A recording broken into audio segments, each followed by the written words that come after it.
श्री स्वामी समर्थ. शिवलिंगावर अभिषेक करण्यापूर्वी कोणता मंत्र म्हणावा? शिवलिंगावर पंचामृताचा, पाण्याचा, दूध दह्याचा अभिषेक केला जात आहे. देवाला विविध फुलांची आरास केली जात आहे. अशात शिवलिंगावर जलाभिषेक करण्यापूर्वी कोणता मंत्र म्हणावा हे आपण आज पाहणार आहोत. अधिक श्रावण सर्वत्र भक्तिभावाने साजरा केला जात आहे. अशातच महादेवांना प्रसन्न करण्यासाठी वेगवेगळे उपाय भक्त करताना पाहायला मिळत आहेत. शिवलिंगावर पंचामृताचा, पाण्याचा, दूध दह्याचा अभिषेक केला जात आहे. देवाला विविध फुलांची आरास केली जात आहे. अशात शिवलिंगावर जलाभिषेक करण्यापूर्वी कोणता मंत्र म्हणावा हे आपण आज पाहणार आहोत. शिवलिंगावर जलाभिषेक करताना कोणता मंत्र म्हणावा? श्रावण महिन्यात सर्वजण भगवान शंकराची पूजा करतात. मंदिरे आणि घरामध्ये भक्त शिवलिंगावर जल आणि दुधाचा अभिषेक करतात.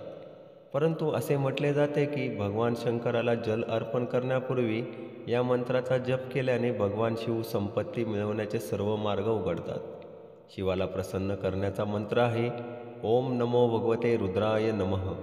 शिवलिंगावर दूध दही अर्पण केल्याने काय होतं? जलाभिषेकासाठी कोणतेही तीर्थ किंवा गंगेचं पाणी वापरल्याने भगवान शिव लवकर प्रसन्न होतात. गाईच्या दुधाने अभिषेक केल्यास रोग व आजार दूर होतात. शिवलिंगावर दही अर्पण केल्याने कुटुंबात धन समृद्धी वाढते. कोणत्या वस्तूंनी करावी शिवाची आराधना?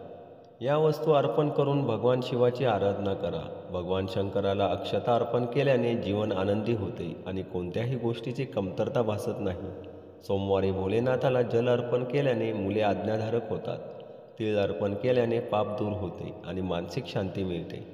श्रावणात या वस्तूचे करा दान. या महिन्यात भगवान शिवाला प्रिय वस्तूचे दान करणे खूप शुभ मानले जाते. त्यांना प्रसन्न करण्यासाठी सोमवारी पांढरे वस्त्र, दूध, चांदीची भांडी किंवा तांदूळ दान करावे. श्री स्वामी समर्थ.